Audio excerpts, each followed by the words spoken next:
नमस्कार, नमस्कार, नमस्कार। Welcome to the world of knowledge MRs means make real achievements. तो बच्चों, आपको पता है मैं कौन हूँ? आपने मेरी पहली वीडियो देखी जिसमें मैंने क्या पढ़ाया था? Trigonometric ratios. और आज मैं लेकर आई हूँ अपनी दूसरी वीडियो, वही ट्रिग्नोमेट्री चैप्टर की, लेकिन टॉपिक अलग। Trigonometric ratios with some specific angles. देखो, इतना इंट्रोडक्शन तो ठीक है कि हम MRs के हैं, तुम लोग MRians हो, हमारे इस प्लेटफॉर्म पे तुम्हारा स्वागत है। अब इसके बाद करते हैं असली पढ़ाई स्टार्ट, जो कि क्या है? ट्रिग्नोमेट्री की। मैंने पहली वीडियो में तुम लोगों को ये वाला क्वेश्चन क्या दिया था? होमवर्क दिया था।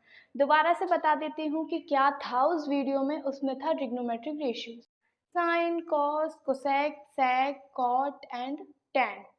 तो इस वाले क्वेश्चन का क्या बेसिक था? वो था कि अगर कोई भी हमें रेशियोज दे रखा है, जैसे कि मुझे दे रखा है tan, sine, cos, another another कुछ भी दे रखा है, तो हमें क्या करना है?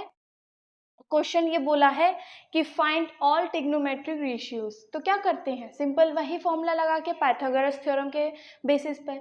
लेकिन उससे पहले हमें ये भी देखना है कि इसका कौन सा वाला रेशियो है। तो मैंने तुम लोगों को एक ट्रिक भी बताई थी, पापा बहुत प्यारे हमेशा हमको सिखाते, P P P V P upon H H B. ठीक है। अब जो हमारा टेन थीटा था, उसके लिए जो रेशियो था वो था, उसके लिए रेशियो था P अपॉन बी। क्या था? P upon B. तो देखो, ये टेन थीटा का रेशियो है हमारा P अपॉन बी। इसकी जगह हम ये लिख सकते हैं। अब हमें क्या बोला है? Find all the trigonometric ratios. It means सबसे पहले तुम्हें हाइपोटेन्यूज निकालने हैं, क्योंकि हाइपोटेन्यूज से कोई काम नहीं चलेगा। साइन का रेशियो होता है P अपॉन एच, जिसके लिए H का होना जरूरी है। So you have to find it first. H square equals to P square plus B square.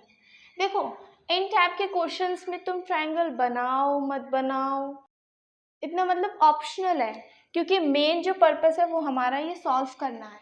Triangle से इतना कोई इफेक्ट नहीं पड़ेगा। हाँ, ये अगर एग्जाम्स आ रहे हैं तो तुम बना सकते हो। H square is equals to P कितना है हमारा 15 का होल स्क्वायर, प्लस बी कितना है मेरा 8 का whole square. So open it, ये हो जाएगा 225 plus 64। H square is equals to 269, 289। एच की वैल्यू क्या हो जाएगी? Root over 289 which becomes 17। तो यहाँ से एच की सिंपल सा वैल्यू है 17। एच की वैल्यू आ गई 17, P is equals to 15 and B is equals to 8। पहला रेशियो क्या है मेरा? Sine theta, sine theta. दूसरा है कॉस थीटा, टेन थीटा हमें गिवन है। तीसरा है कोसेक थीटा, नेक्स्ट है sec theta and last one is cot theta. देखो, सबसे पहले इनके रेशियोज लिखेंगे। अब देखो, साइन का होता है P upon H, B upon H, इसका उल्टा हो जाएगा H upon P and H upon B and B upon P। ये हमारे रेशियोज होते हैं। अब इनमें क्या करना है? वैल्यू पुट कर दो। P upon H means 15 upon 17, B upon H means 8 upon 17, H upon P means 17 upon 15, 17 upon 8 and 8 upon 15। देखो, यहाँ तक, इस टॉपिक तक बस हमारा पहला, मतलब यहाँ इस वाले हिस्से तक हमारा पहला टॉपिक क्लियर हो चुका है। ठीक है। आज हम ये नया टॉपिक नए सिरे से स्टार्ट करेंगे कि ट्रिग्नोमेट्रिक रेशियोज है। रेशियोज तो यूज कर रहे हैं, लेकिन विद सम स्पेसिफिक एंगल्स। इनका क्या मीनिंग है तो देखते हैं। चलो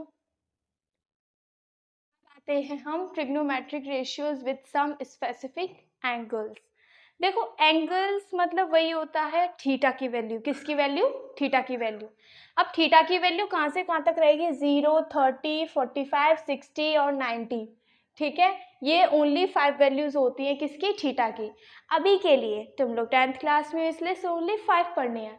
90 के बाद में बहुत सारी होती है, 80 to 70, मतलब होती हैं बहुत कुछ जिनकी भी वैल्यूज कुछ होती हैं आंसर्स में।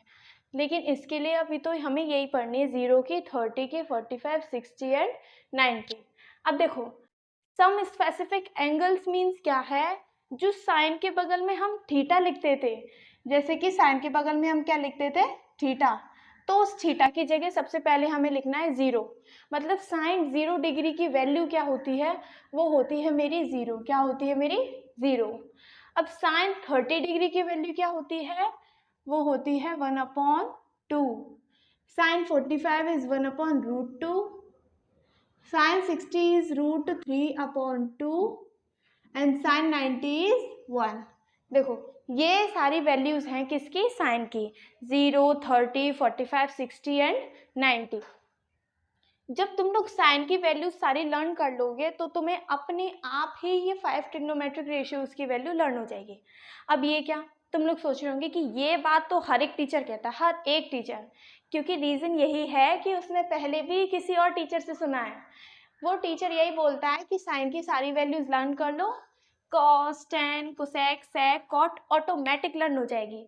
अब देखो ऐसा नहीं है कि ऑटोमेटिक लर्न हो जाए, वो ऐसे इसलिए कहते हैं क्योंकि भाई अब हमने ये पढ़ लिया, उसके बाद हम क्वेश्चंस भी तो लगाएंगे, तो वो उसके बेसिस को रख के सोचते हैं और देखते हैं कि जब ये लोग क्वेश्चंस लगाएंगे तो भाई इनका दिमाग चलेगा, और फिर ये वैल्यूज़ रखेंगे, बार बार पे वही वैल्यूज़ रखेंगे, कभी साइन 60, कभी कॉस 30, कभी साइन 60 अगेन, कभी कॉस 30 अगेन। तो ऐसे बोलते हैं ना कि जैसे कुएं से जब रस्सी से पानी खींचते हैं तो कुएं पे भी दरार बन जाती हैं, लाइन सी आ जाती है रस्सी की। तो सेम ऐसे जब तुम लोग अपने मन में इनको ठान लोगे ना करने की, तो जब क्वेश्चंस प्रैक्टिस करोगे तो इनकी दरार भी इनकी लाइन में तुम्हारे माइंड में पड़ जाएंगी, जिससे ये आराम से तुम्हें लर्न हो जाएंगे। साइन 0 की वैल्यू 0, 1/2, 1/√2, √3/2 एंड 1। अब इसके बाद हम पढ़ेंगे कॉस की। अब हमें पढ़नी है कॉस की। कॉस की कैसे करते हैं, जो साइन 90 की है वही कॉस 0 की है, तो साइन 90 की क्या है, 1 है, तो कॉस 0 की क्या हो जाएगी, 1। मतलब पूरा उल्टा चलना है हमें, क्या चलना है हमें, उल्टा। 1 आएगा सबसे पहले, फिर आएगा √3/2, 1/√2 एंड 1/2 एंड लास्ट इज 0। तो ये हमारी हो जाएंगी कॉस की वैल्यू, किसकी, कॉस एंगल्स की वैल्यूज। अब हमें पढ़नी है टेन की। देखो टेन का रेशियो क्या होता है, sine theta upon cos theta. क्या होता है, sine theta upon cos theta. तो सेम ऐसे, जो साइन 0 अपॉन कॉस 0, तो 0/1 क्या होता है, 0। इसका मतलब है कि इन दोनों के रेशियोज को अपॉन अपॉन में रखना है बस, और बाकी जो कट रहे हैं उसे काट दो, जो नहीं है उसे लिख दो। जैसे कि तुम देखो 2 से 2 कट गया, बचा 1/√3, तो ये इसकी वैल्यू हो जाएगी। ये पूरा इससे कैंसिल आउट, तो आंसर इज 1। 2 से 2 कैंसिल आउट, तो आंसर इज √3। एंड ये बहुत यूनिक है एंड बहुत इंटरेस्टिंग और बहुत स्पेशल भी है। वैल्यू हो जाएगी मेरी नॉट डिफाइंड मीन्स इन्फिनिटी, या तो तुम इन्फिनाइट कह लो या फिर नॉट डिफाइंड कह लो। देखो ऐसा होता है कि कोई भी काउंटिंग नंबर हो ऊपर, नेचुरल नंबर, ठीक है, और उसके अपॉन में लग जाए 0, तो वो कभी भी डिवाइड नहीं हो सकता, उसका कभी भी डिवीजन नहीं हो सकता, तो उसकी वैल्यू हमेशा रहती है इन्फिनाइट, और कह लो नॉट डिफाइंड। डिफाइंड मतलब वही होता है, डिवाइड नहीं हो सकता, ठीक है। अब देखो ये बहुत सिंपल है, कोसेक। हाउ, क्योंकि कोसेक होता है साइन का इनवर्स, तो जो भी साइन की वैल्यू है उनका कर दो उल्टा। अब तुम्हें पता है कोई भी नंबर्स लिख रखा हो तो उसके अपॉन में हम क्या मानते हैं, 1। क्या मानते हैं, 1। सेम ऐसे साइन 0 की वैल्यू है 0, तो 0 के अपॉन में क्या मानेंगे, 1। तो 1/0 हो जाएगा रेसिप्रोकल करने के बाद। तो ये भी हमारा एक तरह से not defined, okay. And sine 30 की वैल्यू है 1/2, इसका रेसिप्रोकल उल्टा करो तो 2/1, इट मीन्स 2। इसका रेसिप्रोकल √2, इसका रेसिप्रोकल 2/√3, और इसका रेसिप्रोकल 1। साइन 90 का रेसिप्रोकल हो जाएगा 1, क्योंकि वैल्यू भी 1 ही होती है। अब आते हैं सेक पे। सेक भी क्या होता है, 1, 2/√3, 1/, नहीं √2 and 2 and it is infinite. अब ऐसा मैंने क्यों बोला? क्योंकि तुम देखो 0 है इधर, क्या है इधर? 0। अब जब 0 है 0 के अपॉन में 1 तो 1/0, 1/0 बिकम्स इनफाइनाइट या फिर not defined. Last is cot theta. cot theta हमारा इसका इनवर्स होता है, तो वही क्या करना है तुम लोगों को? यही वाला कि इसका रेसिप्रोकल करते चलो। तो tan थीटा का रेसिप्रोकल हो जाएगा इनफाइनाइट, इसका करेंगे तो √3, इसका करेंगे तो 1 का 1 and it is 1/√3 and last one is very special. How? इसको हमने क्या लिखा था? 1/0, 1/0 ही तो था। अब तुम देखो 1/0 थोड़ा लिखेंगे, इसका रेसिप्रोकल करो, रेसिप्रोकल रेसिप्रोकल रेसिप्रोकल, इट्स 0, तो इसका रेसिप्रोकल क्या हो जाएगा? 0।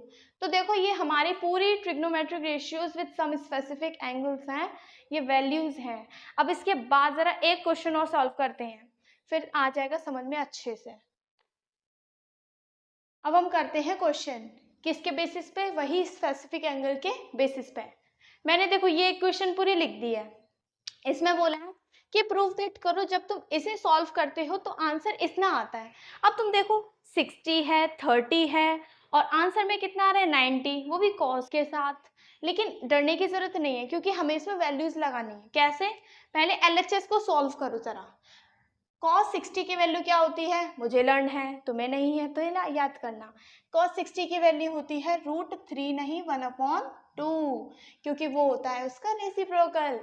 सेम ऐसे cos 30 होता है मेरे √3/2 माइनस के sin 60 होता है √3/2 एंड sin 30 होता है 1/2। ठीक है, अब जरा इसको सॉल्व करो। कैसे? सिंपल कैलकुलेशन से मल्टीप्लाई करो, माइनस करो, ये हो जाएगा √3/4 माइनस के √3/4 विच बिकम्स 0। अब तुम देखो ये तो कितना इजी था, मतलब वैल्यूज पुट करके आंसर इज 0, नॉर्मल सा 0। लेकिन तुम देखो अभी ये प्रूफ थोड़ा हुआ है, तो इसको प्रूफ कैसे करेंगे? लिख दो यहाँ पे RHS इज इक्वल्स टू है cos 90। अब इसमें भी तुम्हें कोई वैल्यूज पुट करनी है क्या? ऑफ कोर्स करनी है, क्योंकि cos 90 है, इसकी वैल्यू होती है मेरी 0। अब तुम देखो LHS भी 0, RHS भी 0, इट मीन्स हमने क्या कर दिया? ये प्रूफ कर दिया। ये तो बहुत सिस्टमेटिक तरीका है। कैसे? बहुत सिस्टमेटिक तरीका है। कैसे? क्योंकि इसमें भाई देखो मैंने LHS, तुमने RHS रख के सॉल्व किया है, तुम क्या कर सकती हो? इसको यहीं के यहीं सॉल्व करो और इसको भी यहीं के यहीं सॉल्व करते चलो। ऐसे भी सॉल्व हो सकता है, इतना नहीं है कि फॉर्मेलिटी दिखाओ, क्योंकि ऐसे भी तरीका सही माना जाता है। अब इसके बाद मैं तुम्हें एक क्वेश्चन और देती हूँ होमवर्क, फिर उसके बाद हम कर देंगे इस वीडियो को कंप्लीट। होमवर्क देती हूँ, ये वाला क्वेश्चन तुम्हारा होमवर्क है, ठीक है? ये वाला क्वेश्चन होमवर्क है। अब देखो इसमें तुम्हें स्क्वायर दिख रहे होंगे, तो डरना मत। क्यों? क्योंकि sin 30 की वैल्यू रख देना और उसका स्क्वायर कर देना, पावर से हमें कोई लेना देना नहीं है, ठीक है? पावर से हमें कोई लेना देना नहीं है। पावर चाहे 4 हो, 6 हो, 8 हो, बस तुम्हें वैल्यू पुट करके उसकी पावर को चढ़ा देना, मल्टीप्लाई कर देना कि कितने टाइम वो मल्टीप्लाई हो रहा है। ठीक है, अब होमवर्क के बाद तुम्हें एक और चीज़ समझानी है कि अब देखो मैंने बता तो दिया कि ट्रिग्नोमेट्री टेबल ऐसे बनती है, लेकिन ये नहीं बताया कि ट्रिक क्या है इसकी, क्या है इसकी ट्रिक। तो ये जो सामने वीडियो आ रही है तुम इस पर क्लिक करके इसकी ट्रिक भी देख सकती हो, वो देख सकते हो, वो भी मेरे साथ। तो इस ट्रिग्नोमेट्री वीडियो को यहीं पे कंप्लीट करते हैं। आगे हम पढ़ेंगे आइडेंटिटीज़, क्योंकि कॉम्प्लीमेंट्री एंगल डिलीटेड है इसी वजह से। Okay, thanks for watching.